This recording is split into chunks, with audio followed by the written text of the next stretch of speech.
Hello everyone, आज हम लोग डिस्कस करने वाले हैं एमटीएस एग्ज़ाम 2021 से 6 जुलाई 2022 को सेकंड शिफ्ट में जो क्वेश्चन पेपर पूछा गया था उसके इंग्लिश के 25 क्वेश्चंस हम लोग डिटेल में डिस्कशन अपना स्टार्ट करें उससे पहले कुछ बातें मेरे बारे में। 2-3 एग्जाम मैंने क्वालिफाई किए हैं। अब हम लोग स्टार्ट करते हैं अपना सेशन। सबसे पहला क्वेश्चन है सब्स्टिट्यूशन से रिलेटेड। एक सेंटेंस दिया हुआ है, उसमें एक पोर्शन को अंडरलाइंड किया है जो कि है ऑफ हु। अब आपको देखना है कि क्या इसको आप इम्प्रूव कर सकते हैं, जिसके अगेंस्ट आपको 3 ऑप्शन दिए हैं, फर्स्ट, थर्ड और फोर्थ। और अगर इसको इम्प्रूवमेंट की आवश्यकता नहीं है तो फिर आप लिखेंगे नो सब्स्टिट्यूशन रिक्वायर्ड। सेंटेंस सबसे पहले पढ़ते हैं। Abraham also had one sister of who not much has been recorded. इस सेंटेंस से सबसे पहले तो आपको 3 चीज़ें सीखने के लिए मिल रही हैं। क्या कि एक तो ये हैड है, और हु, हुम, हुज में अंतर क्या होता है हम ये भी जानेंगे। साथ में रिकॉर्ड का हिंदी अर्थ क्या होता है ये भी समझेंगे। सबसे पहले हम लोग समझते हैं कि ये जो हैड है ये है क्या।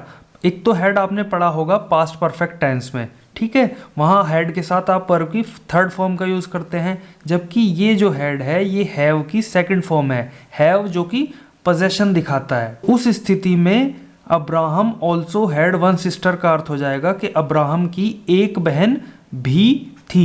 अब of who not much has been recorded, record होता है दर्ज करना, तो जिसके बारे में बहुत ज़्यादा दर्ज नहीं किया गया है। अब आप ये देखिए कि हु, हुम या फिर हुज में अंतर क्या है। सबसे पहले बात करते हैं हुज की। हुज एक पजेसिव प्रोनाउन है, तो पजेसिव प्रोनाउन है इसका मतलब ये होगा कि हुज के बाद में कोई ना कोई नाउन, कोई वर्ड इस तरीके से कुछ ना कुछ आएगा। जैसे कि she is the person whose wife has been missing. Whose wife है ना, हुज कार इज दिस, ये किसकी कार है, इस तरीके से।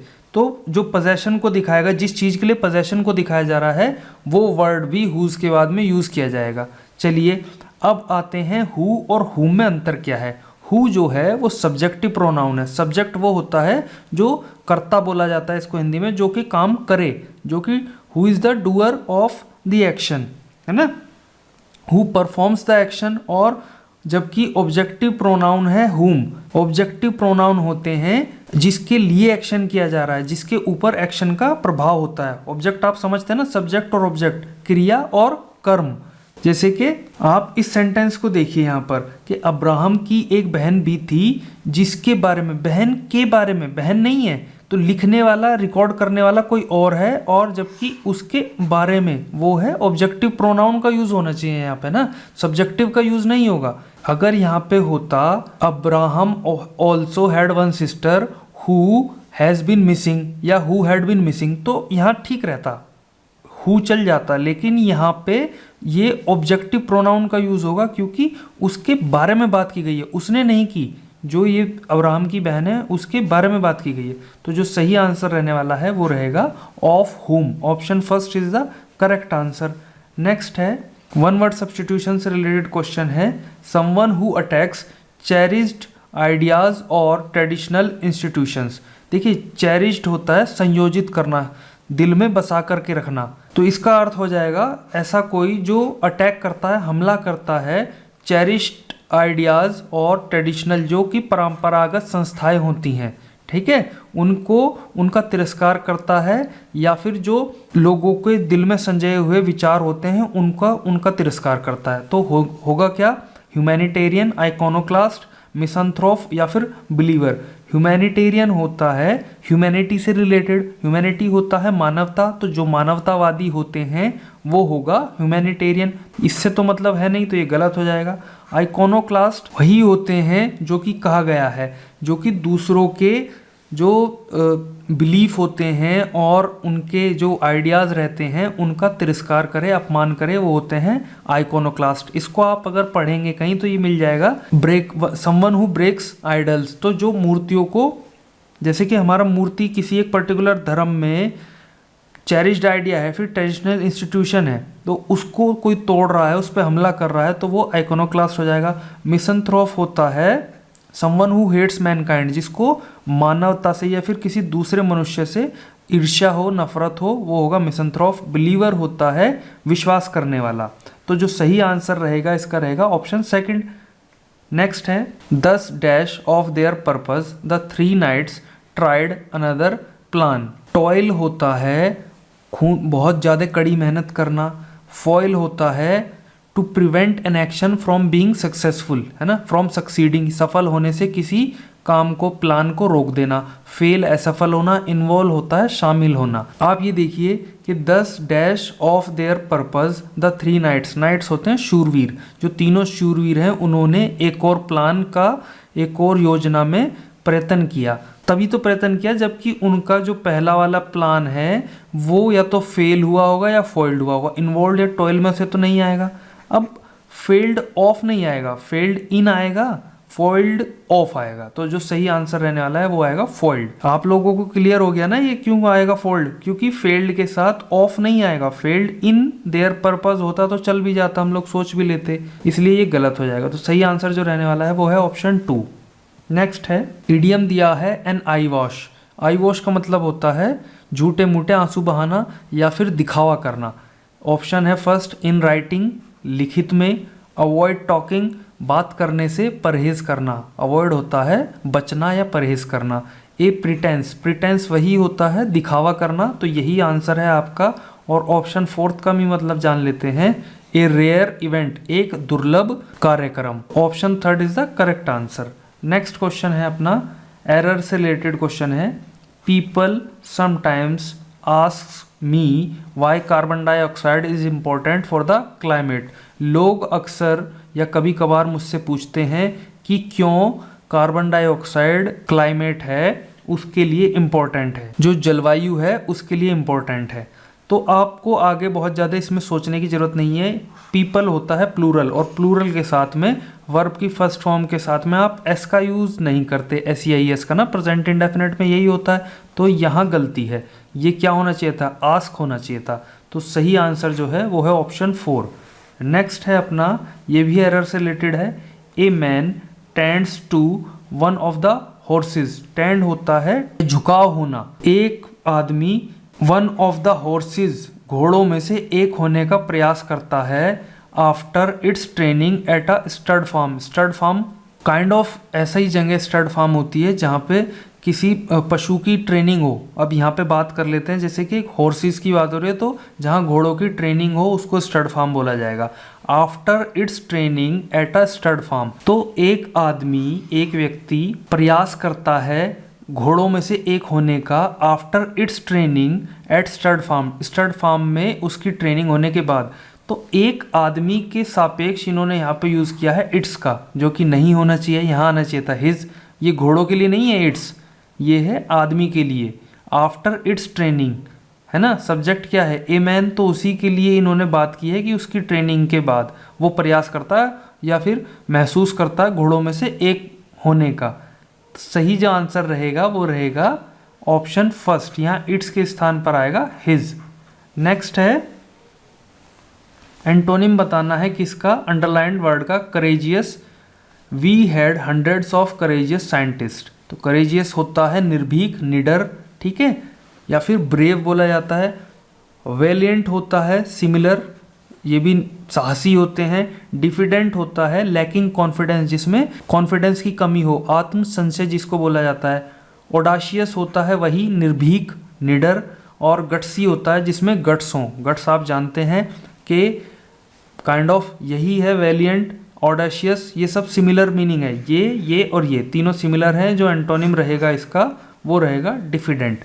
नेक्स्ट है वन वर्ड सब्स्टिट्यूट है, वन हु कलेक्ट स्टैम्प्स, जो कि स्टैम्प्स इकट्ठा करता हो। कलेक्टर, कलेक्टर बेसिकली किसी भी चीज़ को बोला जा सकता है जो कुछ भी कलेक्ट करे। संग्रह करता, एक तो कलेक्टर अपने जो डिस्ट्रिक्ट मजिस्ट्रेट होते हैं उनको भी कलेक्टर बोला जाता है इंडिया में, और दूसरा जो ये कलेक्टर है यहाँ पर ये है संग्रह करता। तो पर्टिकुलरली स्टैम्प्स के लिए नहीं बोला जाएगा इसको, तो किसी भी चीज़ के लिए बोल सकते हैं। वहीं नार्सिसिस्ट होता है ए लवर ऑफ सेल्फ, जो आत्ममुग्ध हो, जिसको खुद से बहुत ज़्यादा प्यार हो, तो ये भी नहीं होगा। फिलैटलिस्ट और न्यूमिस्मेटिस्ट, न्यूमिस्मेटिस्ट होता है वन हु कलेक्ट्स कॉइन्स, जो कि सिक्के का संग्रह करता हो, वो होता है न्यूमिस्मेटिस्ट। और फिलैटलिस्ट होता है जो कि स्टैम्प्स, स्टैम्प मतलब पोस्टेज वगैरह, डाक टिकट को जो कलेक्ट करता है वो होता है फिलैटलिस्ट। तो सही आंसर जो रहेगा ऑप्शन 3। इडियम है चेंज ऑफ हार्ट, हृदय परिवर्तन होना। तो हृदय परिवर्तन का मतलब है कि पहले आप कुछ सोचते थे, बाद में कुछ और आपके विचार बदल गए, ये मतलब होता है चेंज ऑफ हार्ट का। अब ऑप्शन देख लेते हैं। वेरी सिमिलर इन अपीयरेंस, दिखावट में बहुत ज़्यादा समान। टू नैरली एस्केप डिसास्टर, बहुत बाल बाल बच जाना, किससे, जो दुर्घटना है या फिर प्रलय से। एन अनफेयर अटैक, एक बहुत ही ज़्यादा ऐसा अटैक जो कि फेयर ना हो। और डिफरेंट ओपिनियन अबाउट समवन और समथिंग, अलग अलग राय या अलग राय होना किसी व्यक्ति या वस्तु के बारे में। तो इन चारों में से जो मोस्ट अप्रोप्रिएट है वो क्या बन रहा है, ओपिनियन के बारे में ही बात करी थी हमने चेंज ऑफ हार्ट में, वही है ऑप्शन 4 से। तो यही सही आंसर होना चाहिए। चलिए, इनकरेक्टली स्पेल्ड वर्ड बताना है। सोवरिन, बोरोइंग, प्रिजर्व और स्विमिंग। सोवरिन होता है not control by any other country, या फिर आज़ाद जिसको बोला जाएगा, इंडिपेंडेंट, है ना, स्वतंत्र। या अगर बिल्कुल एकदम टेक्निकल लैंग्वेज में बात करें तो संप्रभु बोला जाता है इसको। तो सोवरिन की स्पेलिंग बिल्कुल सही है स्पेल। और उसके बाद है बोरोइंग, बोरो उधार लेना होता है।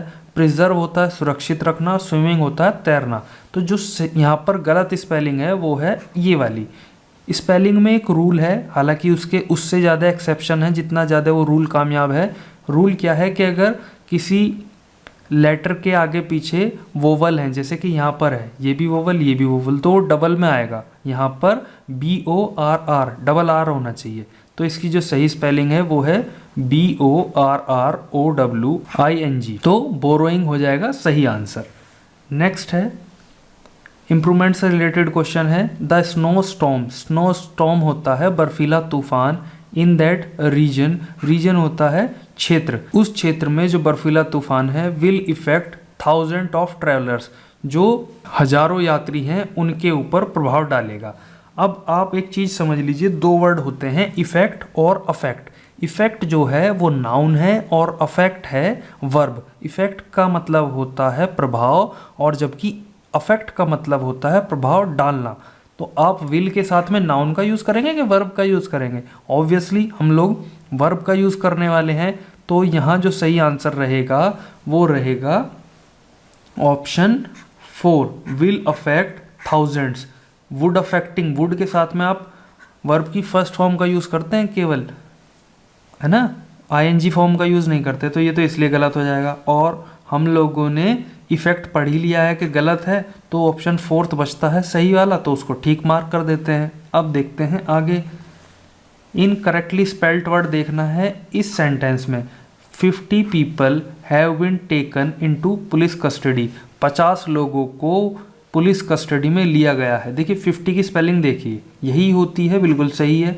पीपल की स्पेलिंग भी बिल्कुल सही है, हैव की सही है, बीन की सही है, टेकन की सही है, इनटू की भी सही है। अब बात आती है पुलिस की। बहुत आसान क्वेश्चन है। पुलिस की स्पेलिंग सब लोग जानते हैं, POLICE होता है, तो ये तो गलत है। और कस्टडी की बात आती है तो कस्टडी होता है, ये यू नहीं आता कस्टडी में। अब आप खुद सोच लीजिए कि यहाँ पर पुलिस की स्पेलिंग भी गलत है, हालांकि कस्टडी सही है, लेकिन उन्होंने यहाँ 50 की स्पेलिंग सही गलत कर दी, तो ये आपका ऑप्शन एलिमिनेट हो जाएगा।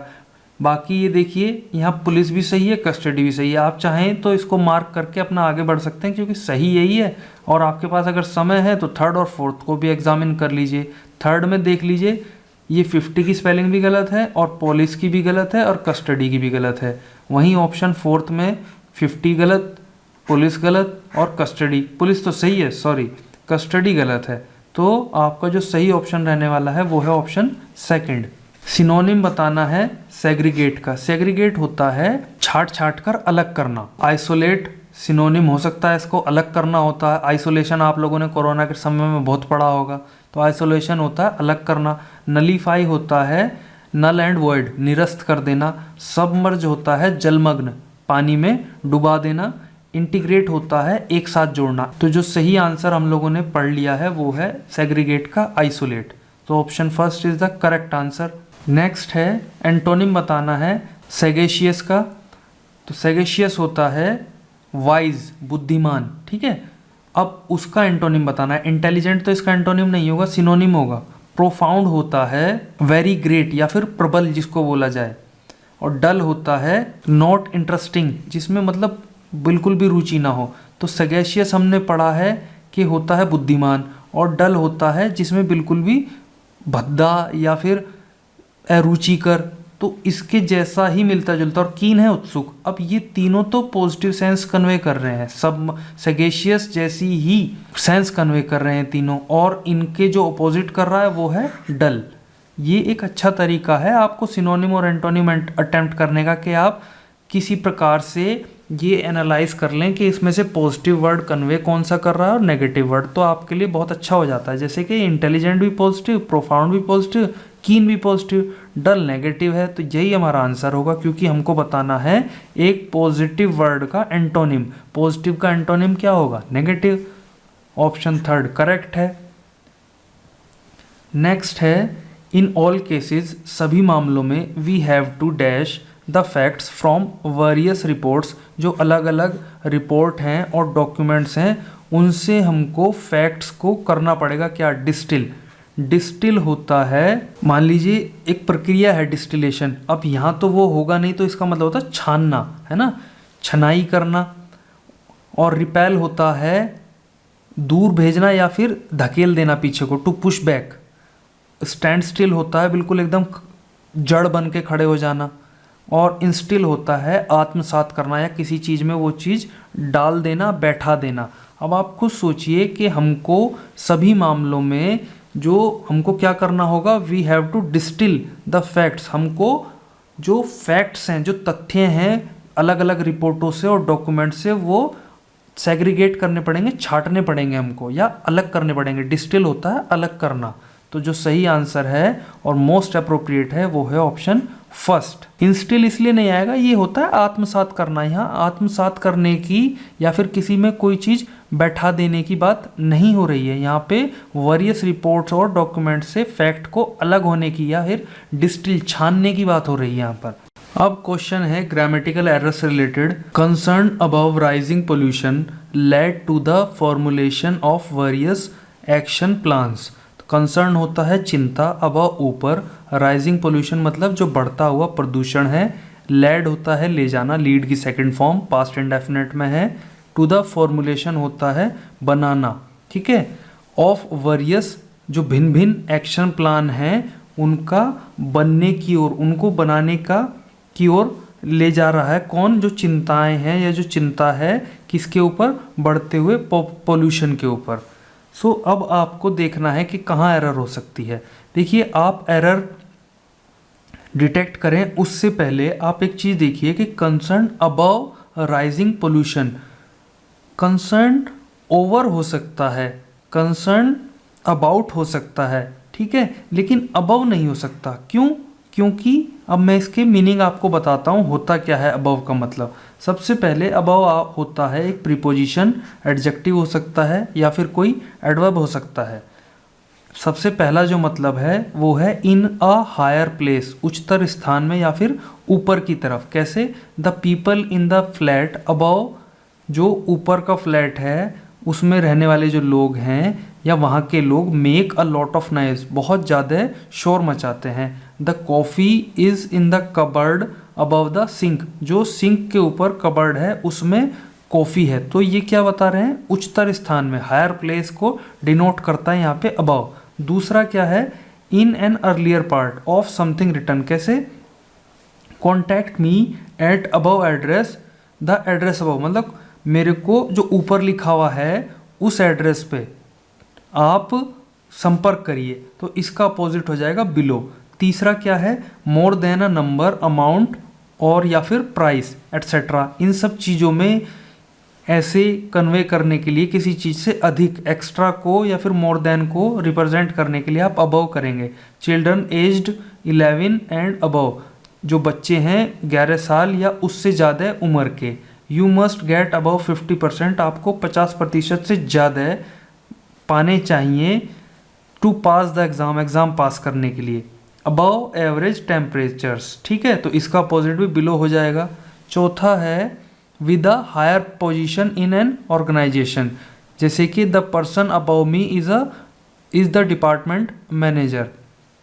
तो जो पर्सन, जो व्यक्ति मेरे से ऊपर है, मेरे से ऊपर मतलब हायर प्लेस पे नहीं, जैसे कि हमने पहले उसमें पढ़ा था, यहाँ पे है उच्चतर पद की बात हो रही है, यहाँ पर पद में हायर प्लेस जो है उसकी बात हो रही है। और पांचवा है too proud to do something, अभिमानवश किसी कार्य को तुच्छ समझने वाला, जैसे कि he seems to think he is above helping with the cleaning, वो ये ऐसा प्रतीत होता है कि वो ये सोचता है कि वो जो क्लीनिंग का काम है उसमें हेल्प करने के मतलब उसको बहुत तुच्छ समझता है। ठीक है, तो हम लोगों ने 5 तरीके से समझ लिया कि अबव का मतलब होता क्या है, क्या क्या हो सकता है। अब वापस से चलते हैं क्वेश्चन की तरफ।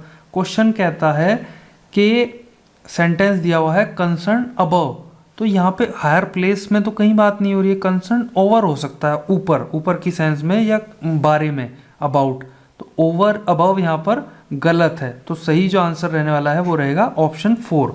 नेक्स्ट है आपको सिनोनिम बताना है ऑब्ट्रूसिव का। उसके लिए 4 ऑप्शंस दिए हैं इन्होंने, मोडेस्ट, एक्सक्लूसिव, प्रोमिनेंट और फिर परवेजिव। तो इन पांचों के मीनिंग एक बार पहले समझ लेते हैं, तब आप लोग खुद ये अंदाज़ा लगा लेना कि ऑप्शन सही क्या हो सकता है। सबसे पहले है ऑब्ट्रूसिव, नोटिसिएबल इन एन अनप्लेजेंट वे। नोटिसिएबल होता है जिसको कि आसानी से पहचाना जा सके, नोटिस किया जा सके। और दूसरा इन एन अनप्लेजेंट होता है अप्रिय, किसी विशेष तौर पर किसी अप्रिय तरीके से जिसको नोटिस किया जा सके, वो होता है ऑब्ट्रूसिव। मोडेस्ट होता है विनीत या विनम्र, not talking too much one's on abilities, जो अपनी जो उसकी योग्यताएं हैं उनके बारे में बहुत ज़्यादा बढ़ चढ़ के बातें ना करे। दूसरा मोडेस्ट का मतलब ये भी हो सकता है जैसे कि मामूली, ऑर्डिनरी, कॉमन या फिर साधारण।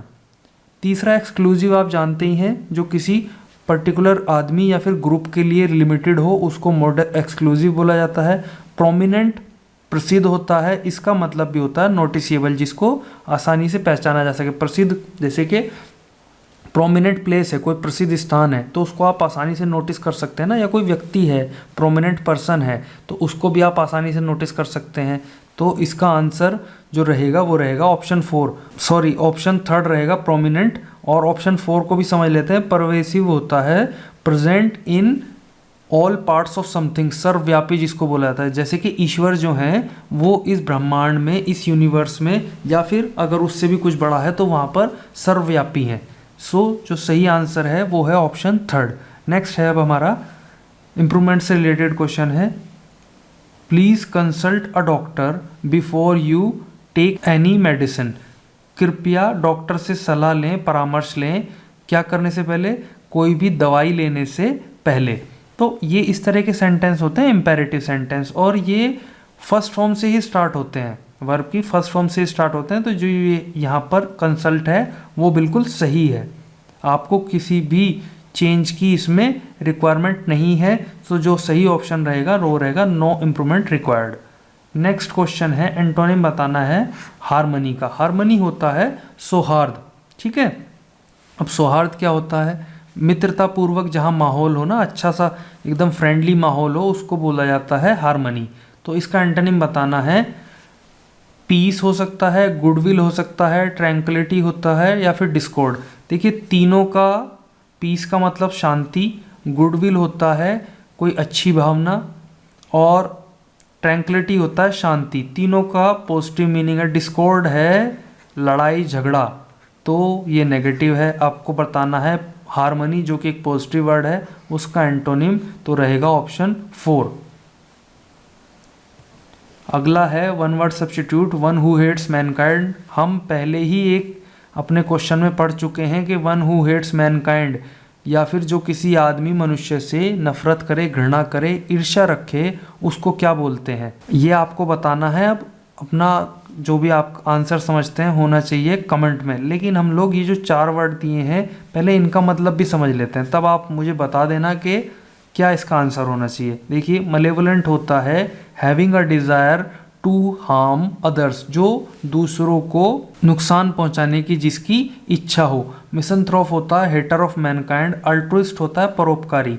Someone who helps others despite not gaining anything by doing this, ऐसा कोई जो दूसरों की मदद करता है बावजूद इसके कि उसको ऐसा करने से कुछ भी नहीं मिलने वाला। एक शब्द में बात करें तो होता है परोपकारी। और चौथा है compare, a person who entertains the audience, जो श्रोतागण हैं उनका मनोरंजन करता है और इंट्रोड्यूस करता है डिफरेंट परफॉर्मर्स को इन द शो। किसी शो में काइंड ऑफ होस्ट की बात हो रही है यहाँ पे, तो कंपेयर को आप होस्ट से भी तुलना कर सकते हैं। तो अब आप बताइए इसमें जो सही आंसर रहने वाला है वो क्या रहेगा। अब आता है हमारा कॉम्प्रिहेंशन या फिर क्लोस्टर्स, जिसको आप बोल सकते हैं। पैसेज है माउंट मंटेप या फिर मैनटेप, मंताप जो भी है, इन नॉर्थ कोरिया। नॉर्थ कोरिया में एक ये माउंट है, ये एब्रीविएशन है माउंट का। तो ये माउंट का नाम दिया हुआ है। North Korea has now been reported, report किया गया है, to have dash from its original state, जो इसकी मूल अवस्था थी, ओरिजिनल पोजीशन थी, उससे होना, डैश होना रिपोर्ट किया गया है। क्या? रिलैप्स्ड, क्लास्प्ड, कोलैप्स्ड या फिर मैप्ड। देखिए रिलैप्स्ड होता है कोई चीज़, लैप्स आपने सुना होगा, मतलब लैप्स मतलब बंद हो जाना, है ना। तो लैप्स और रिलैप्स होता है कि बंद थी, ठीक हुई, फिर से खराब हो गई स्थिति। कैसे?